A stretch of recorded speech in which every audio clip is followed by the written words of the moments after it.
Hi, everyone. Thank you for joining us today. See a lot of familiar faces. Hopefully no one heckles us, or at least be gentle about it when you do.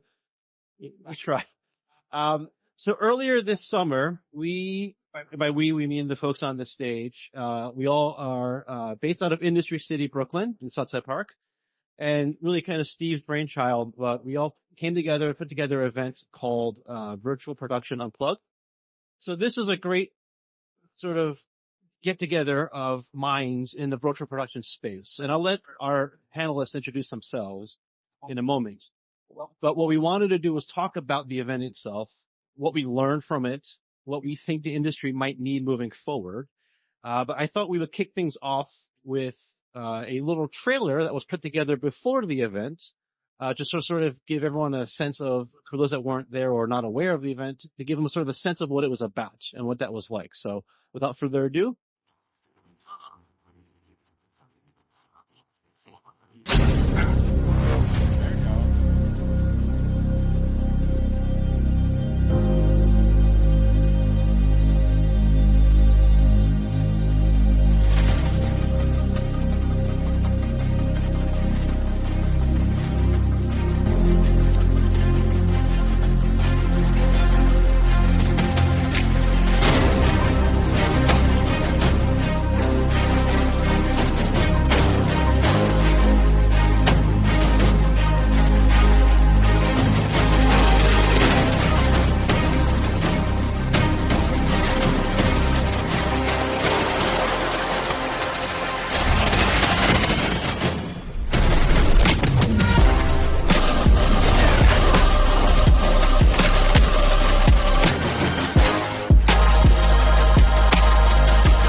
I'll just repeat what Roseanne said, which is we are so cool, right?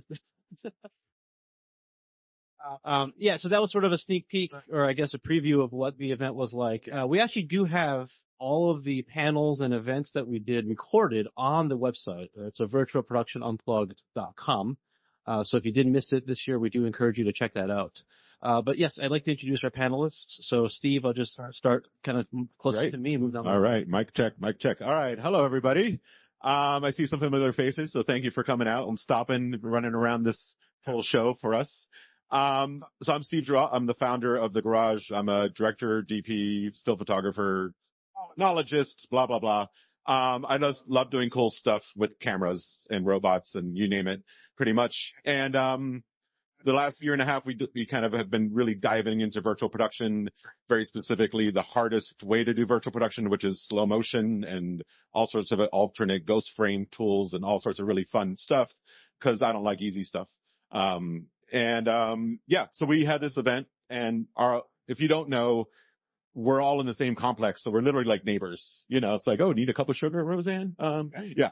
Or do you need a virtual production? Yeah. Or do you need a drill press? You know, so being that we're all neighbors and we're all in different parts of the industry, but yet interconnected by needing to share the knowledge of virtual production, get people trained in virtual production, and learn how to use it in new ways, it was really a natural fit for us to all throw this event together, you know, and it was wonderful. Like, and we're really planning to do it next year. But I'll leave it to Roseanne to keep going from there. Thanks, Steve. Thanks, Jeff. So I'm Roseanne Limicelli. I'm the Senior Director for Film Technologies at Tisch School of the Arts at New York University. And what do? I do technology. I do curriculum design, technology.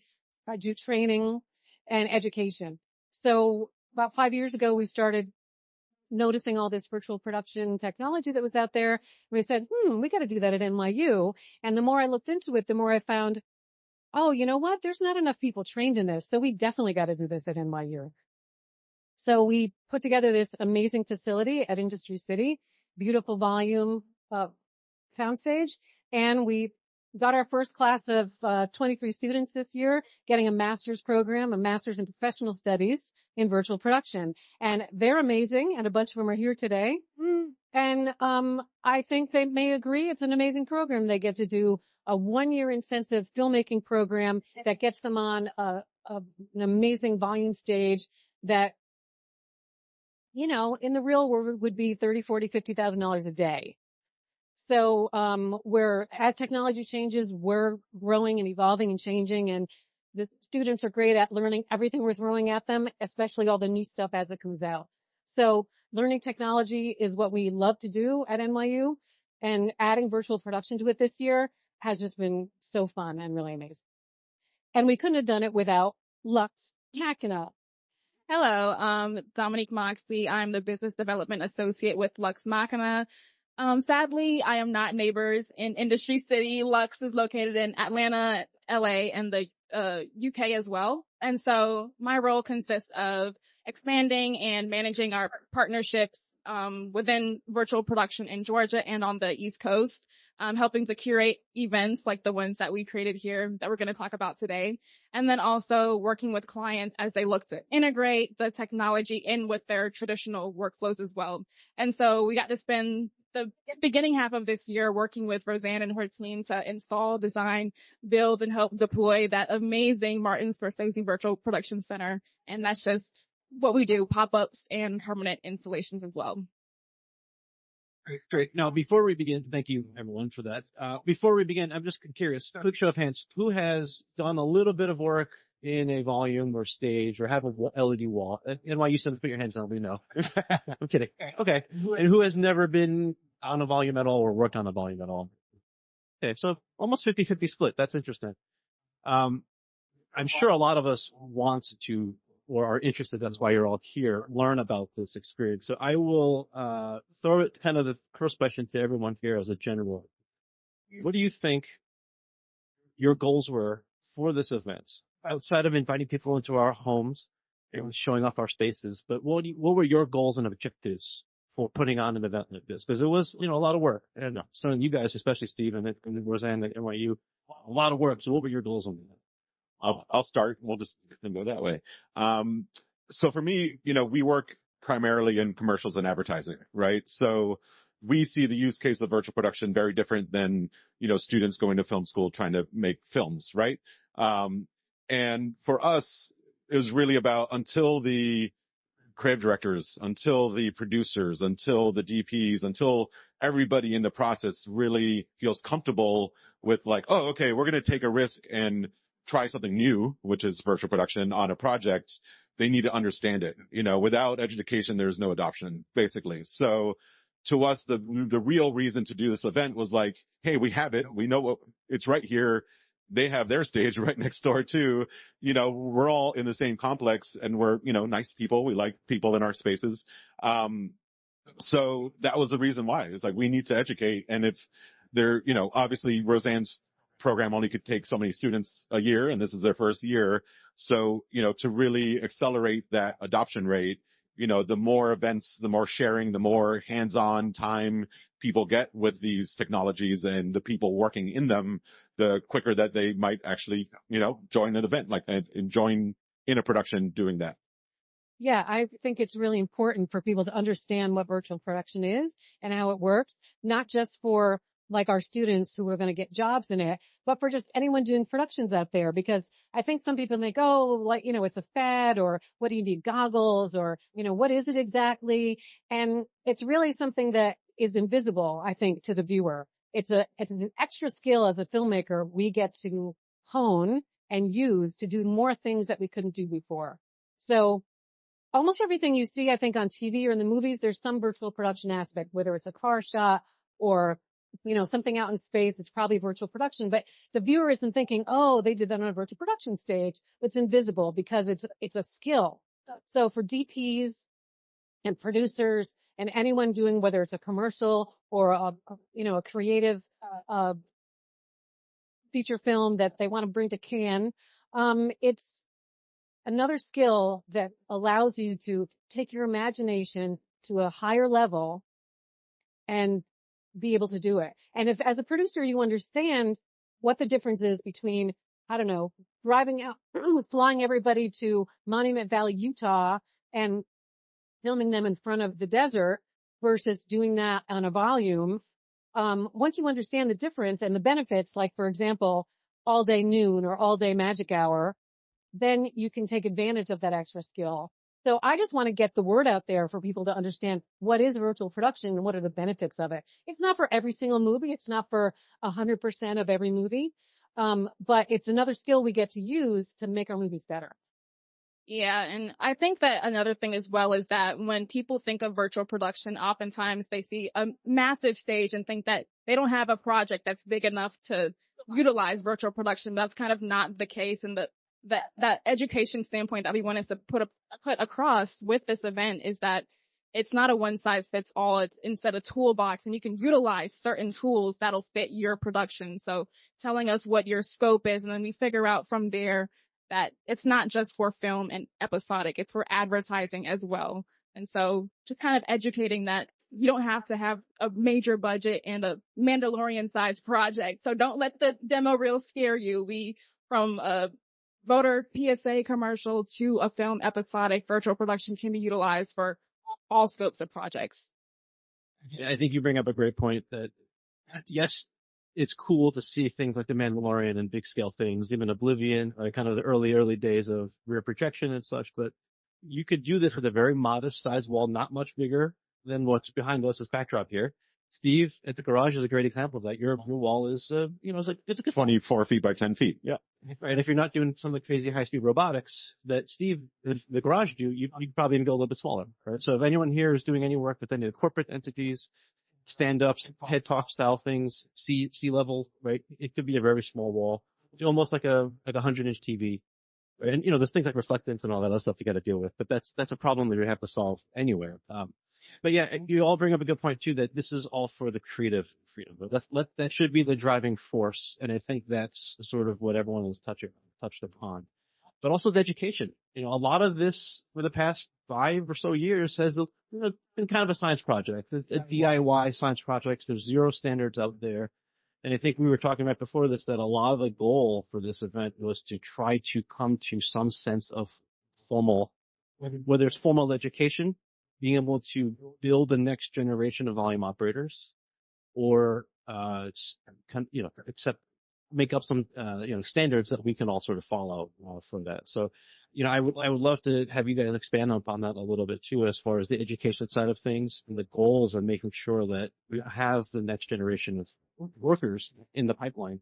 Yeah, I want to sort of expand on that, Jeff, because it isn't just education of what we know, right? Like you said, we're just kind of finding the standards and we're all getting on the same page. But at the same time, like every kind of technology, it's moving so fast that we're learning more. We set out to learn this much and we're learning this much. And for me, that's what's fun about it, because, any technology, the deeper you get into it, the more you can do. So the more the technology can do, the more you can do, the more creative you can be. And I think, the more jobs there are out there. So, when you've got a film set where you've got, 100 people or 200 people, you need those extra 20 people to do the virtual production if you're on a volume. And so what is that going to mean? How many engineers do you need? What kind of production design do you need to use? And it just gives more creative, I'll call them problems to solve, because that's fun. So the more challenges you have in your project, okay, sorry, producers, I know you want things to go really smoothly, but for some of the creatives, it's like, what do we get to do that's new and different? Because otherwise you're just doing the same thing over and over again, and it gets kind of boring. So the lights are different, the production design is different, and it's different every time you do it. So as technology is changing, we're keeping up with it, and we're finding all the different paths to hang down to our students, but also to learn for ourselves, and finding the new projects we can do, because wait, you can do that now? That gives me a story idea. Yeah. And I think just to expand on that a little bit too, because I'm in the unique space where I'm a creative and also an engineer technology type person, right? So I understand the limitations of this process, but I could bend my creative ideas to it, right? And I think for all the other creatives out there that might not be engineering minded. I think it's important them just to get the basics of like, oh, okay, it makes sense in this use case. It does not make sense in this use case. If I want to be shooting down at the floor almost all day, then no, why would you do it? You're just going to be building a set basically at the end of the day. So, and it could be as small as, something to fill a window frame of LED panels to the full room, right? And I think that's another thing as well. It's like, and while we're in the process of thinking through this process in production and creative, it's also a matter of like, you come up with new ideas because you're like, oh wait, I already have this wall here. What else could I do with this thing? Oh, can I turn the room upside down now? Can I, because it really allows you to feel like you're in the real world, but then bend the physics of it. And you're in a living room, and that living room could go take off and be in space 3 seconds later without VFX later, right? Like this is in camera, the people reacting in real time to what's happening. And I think that's a big thing as well. Like when an actor is on a green screen stage, they're like, wait, what am I supposed to be doing here? Where's the guy with the laser beam thing? And I think virtual production in that sense is also really empowering for the talent and the creators. Yeah, and speaking to the creators, I think a big part of the education piece is educating that we need different departments to talk ahead of time. And so a lot of those workflows that they're used to, and they're not used to maybe the production designer needing to talk to the virtual art department, but that's important because we need to blend that virtual with the practical set. And so I think that also speaking to you in the creative and you being a DP and a director, the directors need to understand the tools that they're going to be able to use on the day, what can be changed, what can't be changed. And so be like just overall education for the actual production and just going through that script breakdown. So scenes that they may not know that could be virtual production, scenes that maybe need to be practical instead. We kind of go through that breakdown process with you. So yeah. Okay. So here's a tough one. If they don't have access to the NYU MPS program, or they don't have Dominique on speed dial help and consult, what do people do to get that insight, that knowledge? Well, first of all, there's a lot of software involved in virtual production, right? So if that's your thing, great. Download Unreal and start learning it. For free. I think it's still free. And there's plenty of video tutorials, so you can learn that yourself. And like any other filmmaking job, you get in as a PA somewhere and you work your way up, right? So everyone always needs PAs. If you're already someone who's a DP, you shadow somebody who's working on a volume. If you're, same thing if you're, a producer or anything, if you know someone else is doing it, ask them to, if you could come along for a day and see what that's like. And it's really not that different from filmmaking, from regular filmmaking, especially on a soundstage. There's just extra things to know, and you could teach yourself a lot of that. And then when you do get on a volume, pay attention. You may get there as a DP and have never worked on a volume before. So do you have a gaffer that has? Do you have a first AC and a second AC that has? Can they, help you with your lens choice in a different way and how the lighting is going to work? Sure they can. If you know what you're doing as a DP, they're going to want you to come in on that VP club and learn some things. So it doesn't have to be, you don't have to be the one paying the $50,000-$60,000 a day on that volume to get in on it and start learning and practicing and getting some experience. Yeah. You can come to NYU for a 1-year intensive master's program. Sign up today. And there are a lot of like master classes out there as well. So we at Lux have a VP master class. I know Epic Games has one as well, but I've also learned, which is like with my colleagues and people that I've met in the industry, is that it is just based on wanting to get into the field, finding someone who's in that field and asking them and shadowing them and basically picking up like a trade per se, because there aren't a lot of places to be taught except for NYU. So just utilizing those resources with those that you meet. And there's more being built. I mean, that's the thing. We're kind of like on a seesaw right now. There's stages are being built. People are getting trained. There's stages get built. Not enough people. Train some more people. Not enough stages. Going back and forth. And pretty soon it's going to come out even. It's like, when you buy a package of hot dogs and a package of hot dog buns. They don't match, right? They never match. You got to buy more hot dog buns, more hot dogs. And then finally you get the right number. I think we're going to get there. Yeah. No, and I think just to add to where you got started too. So virtual production isn't new either, right? Like, yes, in camera, VFX, LED wall, Unreal, this particular flavor of virtual production is newer, but it's still, 5 years old or whatever it is.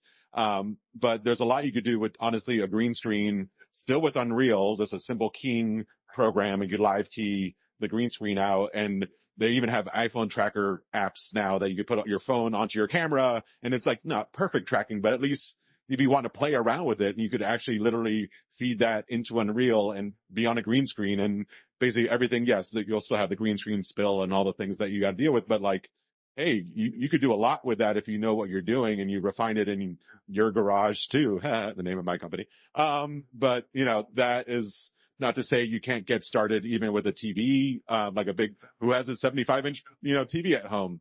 Use that, and I think there's being that Unreal, if you're the type that, like, once again, I'm not gonna lie, I could maybe move the camera around in Unreal with like a video game controller. That's about as far as I go myself, but I'm sure people have friends that learn software, are really good at that kind of stuff, and you get together, and now you're the DP and you have the guy that knows Unreal. You guys just play around, And I think that lends that natural curiosity. I think when you guys are looking for folks to hire or folks to come through the program, it's always that person that has that natural curiosity that wants to learn on their own. And because of the way the technology evolved over the years, some of it has been based on those, individuals' sort of key strengths. And it's putting in the time, right? So instead of scrolling on Instagram for 3 hours, spend 3 hours in Unreal and you could learn a lot. That's funny. I want to go back a little bit. And by the way, these are some behind the scenes images that we've been playing on a loop here just to show you kind of what happened, in the summer. But moving back to the event just a little bit, what were some of the key takeaways? And maybe a better question, what were some of the surprises that you didn't expect as you came out of the event, some learnings? Yeah. So the first thing, the way the event was structured was actually a 2-day event, and it was designed. One day was more for, DPs, directors, DITs, crew, let's call them just crew. And the other day was more structured towards ad agency producers, brand creatives, corporate people. But it's funny, at the end of the day, a lot of people ended up coming both days, even though there was a lot of overlap. And that's where I think where I learned the most was the fact that like people are just like, I learned more every day, like there's stuff that was even very similar, demos, very similar panel talks, but like the questions that came up, so I think what came out from it is that there can't be enough of this happening. Honestly, at the end of the day, there's the thirst for the knowledge. There's the people that really want to learn it. And I think once again, there's the access problem to kind of the huge volume or whatever it is. I think some of the things that we learned from it that I think we could, next time plan it maybe not just 3 weeks in advance. That was definitely a race to the finish. That would be nice. And maybe when, everybody's not on vacation. But no, I think the biggest thing that we learned was that, we could target and we can make it as long as we want, honestly. I think some people were like, oh my God, so how you expect them to sit there for a whole day? And it's just like, I know, should it be 2 or 3? It's like, cause I think the challenge to virtual production, it is complicated, to wrap your head around at first. So we started the day with, the very basic demo of like, this is how it works. And as the day went on, people learned more. And I think that structure worked really well. I think we'll kind of repeat that. And then, having panel talks to kind of take a break, and we actually moved from the garage to NYU to Able and had people kind of experience different parts of the different partners involved as well. So yeah, I mean, I think, I'm excited to do it again. I think it was great, the fact that we did have that moving piece as well. We didn't want to keep the audience stagnant. We wanted to keep them engaged. And also, there's a lot of people that haven't been to Industry City before, and they don't know that it's such an innovative and creative space. And there are all of these, AbelCine, the garage, NYU, so many tools that they can use. And so I think that was also a great thing. And then with the event, there were a lot of people that came that worked in pharma. They just saw the event and came and said, oh, I didn't realize that I could use this tool as well. I just came because the event looked cool. And so it was also good to see that it doesn't matter who you push the event out to, people will come. And when they come, they will learn that they can also utilize this as well. And so that was great. Yeah, we'd love to actually add an experiential layer to it next time, maybe too, because that's a whole other use of virtual production and these technologies too. I think one of my favorite talks during the whole week, or sorry, 2 days, it felt like a week, but the 2 days was actually the one that you moderated on the ads, where you guys broke down certain scenes of certain ads, right? The BMW ad Yes. with Christopher Walken. Yeah, which is amazing, for example. But it was really interesting because you took it as an approach of, was this shot in VP? Should it have been shot in VP? Did it need to be shot in VP? And Roseanne, you just said this earlier, right? Your project doesn't need to be all shot on VP or, 1%, 10%, whatever. So I think that was kind of an interesting takeaway for me personally. I learned a lot. That was again, just a really interesting look at scene breakdowns, but figuring out what is needed and what's not needed. You guys, as you mentioned at the beginning, if you just joined us, that on virtualproductionunplugged.com, you could watch all the panels from beginning to end, all the demos, everything as well. So make sure you check that out. One of the fun things that I learned was also that Fallout, the Amazon series, was shot on virtual production because of the subject matter, right? Dystopian nuclear apocalyptic world, was shot on film. So kudos to that, because that was amazing. So just pivoting a little bit, just talking about some of the tools and the tech that we were utilizing during the event and what we have in each of your respective facilities. What are some of the sort of next generation tools and techs that you guys are all looking forward to, either absorbing or learning about or adapting? I don't know if I'm going to answer your question directly, Jeff, but something I keep thinking about is the collaboration between production design and virtual design. And I would love to have, we could have a whole day on that, next time, because I think that's another thing that's all over the place in the industry. Who's in charge, who works together, how does that work? And, and with G&E, with lighting. So I would love to see, a ton of, experiential, workshops, inviting designers, inviting Unreal experts and, virtual art designers, and watch them work together, because I think that's something that producers and directors have to understand. It's a different workflow now. So you need 3, 4, 5, 6 months in advance to create your environment, depending, or you could do it in a couple weeks if you've got downloadable assets, right? So the difference in those things, and then how are you working with the practical, and how do those designers work together? And if a producer and director don't really understand that process, they can't schedule it, they can't plan it, they can't budget it. And just personally as a director, you have to really be able to work with those designers to get your vision across. And it's more people. So you're not just sending someone, you're not just flying around the world looking for locations, you're building that location. So the writer director vision has to get through, and really work well with the virtual and production designers. If you don't mind, maybe expand upon that a little bit, especially as the budgeting goes, because I think it's kind of a misconception that other than the volume cost, it's cheaper to shoot in EVP because I don't need to fly around. There's no location. You're not doing company moves, so on and so forth. But the world building and everything else, the pre-production side of things is equally, if not more important. So I'd love it if anyone could just expand. Yeah. I think a very important piece pulling towards that production design portion is that color is very different on a LED volume. And so if there's a scene where you're incorporating sand, normal sand isn't going to work. So the production design may have to paint the sand a little bit to match that virtual art world. And so planning for that, because you can't just buy the sand the day before and then we find out that it doesn't match and then you're all scrambling and rambling. And so that's why those conversations need to happen much earlier, and those head of departments need to be in contact with each other to determine with the color scientists, what hue do we need and things like that. And so I think testing is a very big part of it as well. Yeah. And, for us in commercials, our timelines are when we were first in an ideal world, it would be great to have 7 weeks or 8 weeks from award of a job to reshoot. And then the next job, the next week we got awarded a job. It's we have 2 weeks. Okay, great. We'll make 2 weeks work. And I mean, and the biggest thing spent time at the beginning was exactly to Roseanne's point is virtual art department. How do you get that workflow in place, but not just workflow in place for us and the creatives, but how do you get that back and forth with your client going? Cause they're used to seeing a location photo of like, oh, okay, that's the location. Great. We love that. That's what we're going to shoot. And then until your tech scout, they don't really get it all framed up and everything. But now we have the capability like, oh, this is the world we're going to build.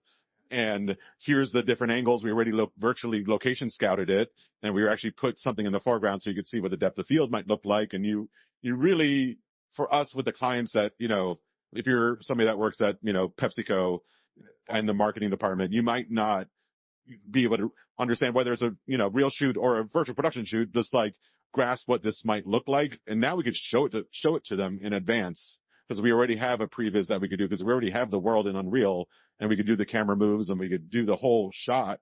And we're finding, honestly, we're using these techniques more and more, not even on virtual production jobs, just doing previs for a client. They almost see the edit ahead of time. We could work out all that stuff in pre-production. So the shoot day, we're shooting the boards, in a way where we're really just kind of working. And as on the now switching hats to the creative side, now I'm just like, oh, great. How do we make this better on the day? Not just make them happy on the day, right? We already kind of made them happy. They love what we planned and what we have going on. Like now I just could refine that, and I could really try to find the most beautiful moments in that and light it as great as possible and get the talent performance and everything, because I think on my first virtual production shoot, I was so worried about the tech and the color and, and I think the more we can start working that stuff out in advance, and the more there's standards in place for color and calibration and all sorts of things that, it doesn't matter if like you're using a Sony camera or a Red camera or an Arri camera, like the color is still going to kind of carry across, which right now is still kind of a bit of a challenge, and you need to do a lot of testing in advance. But the more that's out of the way, the more creative could really shine, Yeah, that's a really good point. And I want to say, while we're making it sound more complicated on the lead up to the production days, there's also a lot of benefits, right? So, you're not in the middle of the desert with tents and porta potties and trailers. You don't have to chase the light all day, because you set your dynamic sky to whatever day or time you want it to be. And, it's more accessible for people with disabilities because you're working in a controlled stage. And if you want to, like we do, you can work at 9 to 5 or 9 to 6 instead of going an 18-hour day, because you're kind of trying to cram everything in together. So it could be, just more, empowering, really. Yeah. Empowering and, and fun. But to your creative point, I think a lot of people think about green screen and VFX. And one thing I love about in-camera virtual production is that we've got the volume up. We've got once everything's done, the production design, the environment's there, and you've got your actors there, and you're practicing, you're rehearsing right in front of your real location, that you've indented. You could do whatever shot you want. You don't have to think, oh, every time I do a green screen shot, I got to think about the hundreds of hours of VFX time that it's going to cost me after the fact. You're doing it in front of that. So you can say, okay, I know I planned, like when you do your previs and you plan this 2-shot. Okay, I kind of like that 2-shot, but now I want to dirty over the shoulder. Or now I want to go really close. And you can just do as many as you want because the environment is there. It's more like shooting on location than green screen. But it's not another, oh, wait, now we got to VFX another shot because you wanted another angle. Yeah. So, when you start adding up the math that way, I'm sure you could speak to that for sure. But, the fact that like, oh, we're going to cover this one scene with 8 different angles, like, oh, wow, well, in VFX, that would have been a lot. Yeah, and it's honestly exciting for the directors as well, because when they do see it in camera, what they've imagined and seen in the previs and such, they are able to get those extra shots. And then also the actors are acting better because they're more immersed in the environments, and it's just the overall better experience for both director, DP, and actors. And let's not forget, you were talking about Ghost Frame earlier, or that technology of being able to have best of both worlds. Right? You have the practical real set behind you, and your actors and all the crew are looking at a real thing, and the creative sort of energy start to flow. But then also, if you're utilizing Ghost Frame, for those who aren't aware, you're actually able to capture essentially another green plate, so that if there was a mistake or if there was a creative change in the further down the line, you have that flexibility. Clients never make changes later. Speaking from experience. Looking at the clock, it looks like we have about 10 minutes left. I also want to make sure we have enough time for general audience Q&A. So at this point, I think would be a good time to do so, just in case we have a lot of overwhelming, eager questions. But there's a microphone roaming around. Sorry. One moment. Thank you. Here she comes. Yes, you first. Gentleman in the front. Yeah, thank you very much, guys. What do you think about AI? It's developing going forward. And do you think it would replace over you just with some maybe that solar and don't be like fireflies and what you but are you I take this one first. We all have strong AI opinions here. So, I mean, to us today, it's a tool. We're definitely leveraging it as a workflow tool, especially in pre-production, right? Because at the end of the day, our clients are crazy. Like they are so specific, and directors for that, James Cameron is so specific about everything, right? Like the way the sand moved in Avatar, when the little thing moved by the water, like trying to prompt that or whatever is just, we're not there today, But for us, we've been playing with is a program called Kubrick, actually, that, is generative AI for developing plates for virtual production that you could do 2.5D or 2.75D or whatever, however many Ds you want. But basically you get some of the parallax, not the full control that you get in an Unreal scene. But I think for clients, once they adopt the fact that they're okay with AI, because most of our agency partners and our brands have a zero AI policy, or they have to go through legal, or it's like a whole thing right now because nobody wants to be the top name on that lawsuit when it happens. So I think at the moment we're safe. And, once again, I think we're leveraging it as a tool. And I'm really excited for what it could empower, once again, filmmakers that have a vision to make that vision, and I think at the end of the day, if AI was going to replace what we do, CG would have already done it. Honestly, other obviously it's cheaper, maybe not for the planet.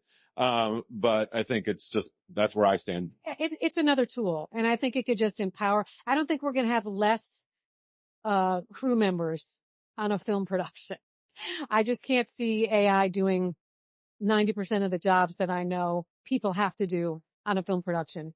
Can it help people do their job better and faster? Yes. In pre-production and post-production. I would love AI to do my budget for me. But, you have to know how to put in the input to get the right result. So I think, we're going to be teaching our students to leverage AI so that it can make their jobs better, easier, help them learn better. But I don't think AI is going to take our jobs away.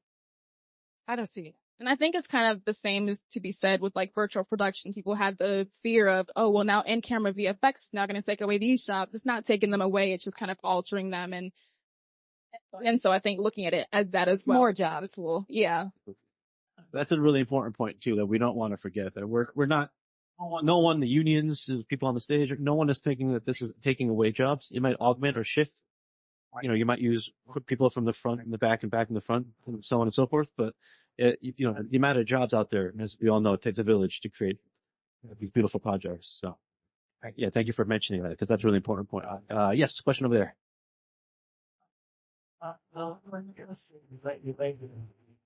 maybe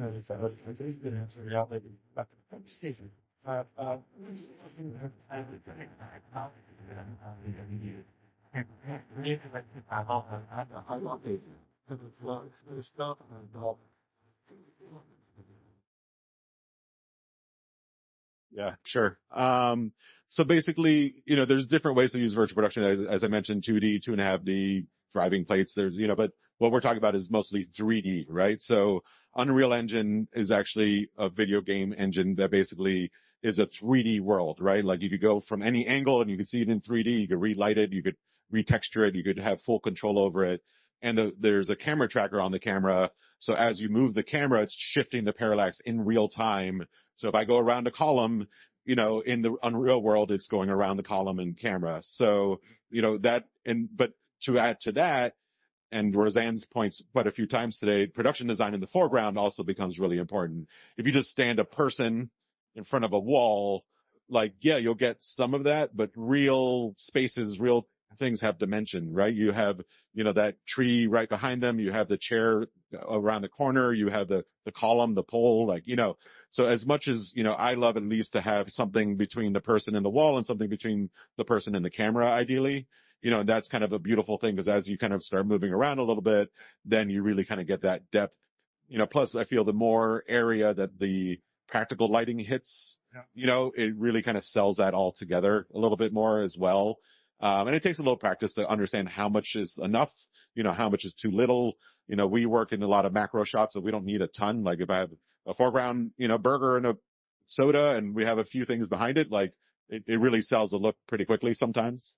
Yeah, I want to add to that because I think on the science side, I think what people don't understand is that giant screen is 200, 400, 800, 10,000 computer screens.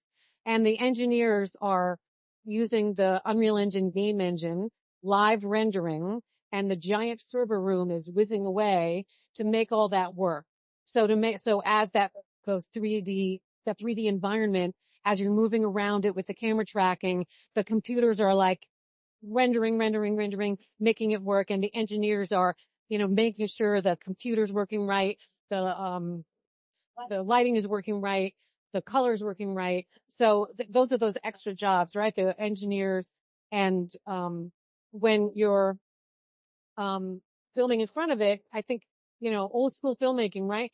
Foreground, middle ground, background. We always talk about that. It's even more important because you have to be certain distance away from the volume screen. You have to put some stuff there maybe in the middle to give it a more reality, put the people in the right space, and with the right lighting, or it's not going to look real. It's super easy to do VT and look crappy, but it's another art, just like any other part of filmmaking, to make it look beautiful. And that set extension is really what helps to sell it as well. So the more extensive that your set is and having your actors interact with just thinking of the wall as an extension of the world that you build in front of it.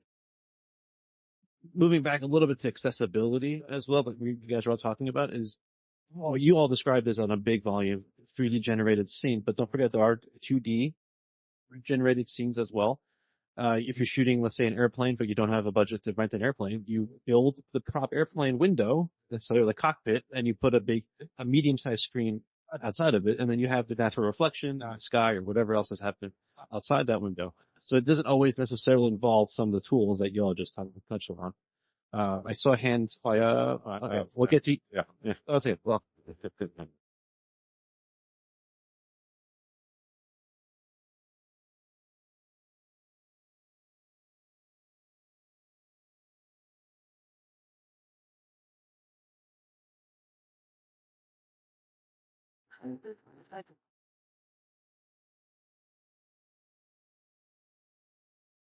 Biggest shift. I think it depends on where you're coming from. I'll talk sort of more generally.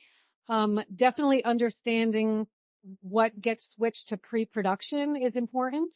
So learning how to plan it out.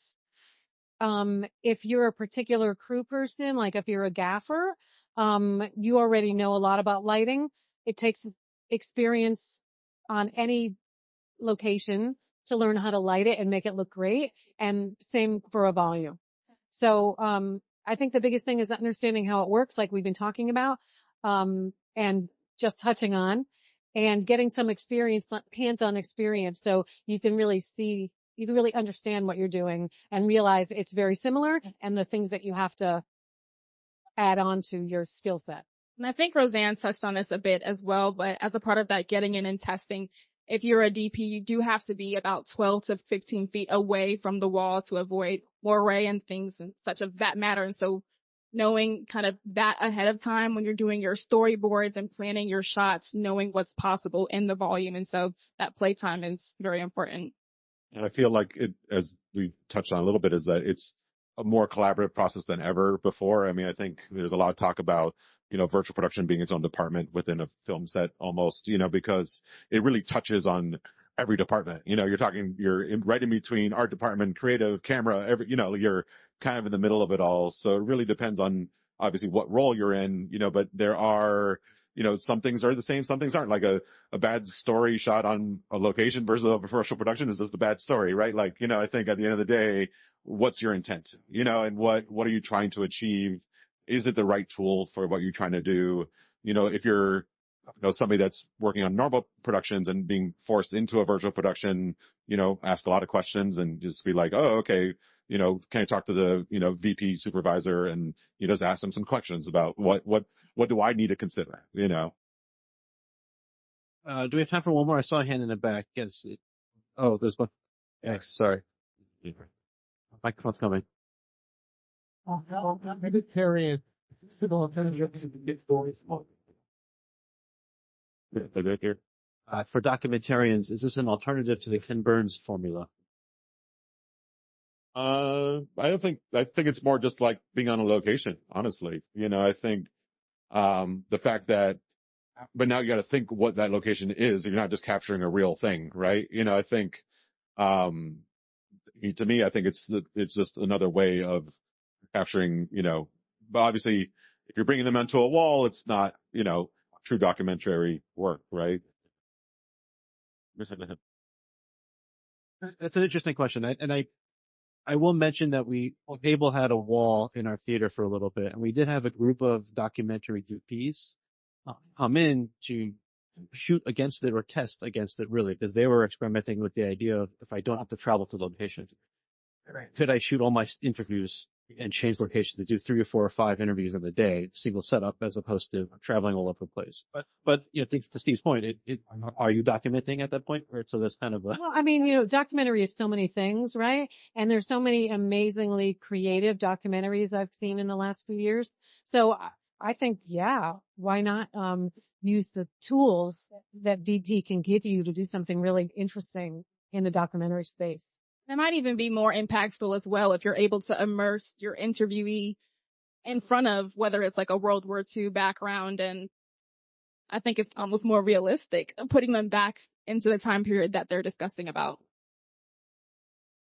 I'm going to try to sneak in one more question, because the gentleman in the back. Yes.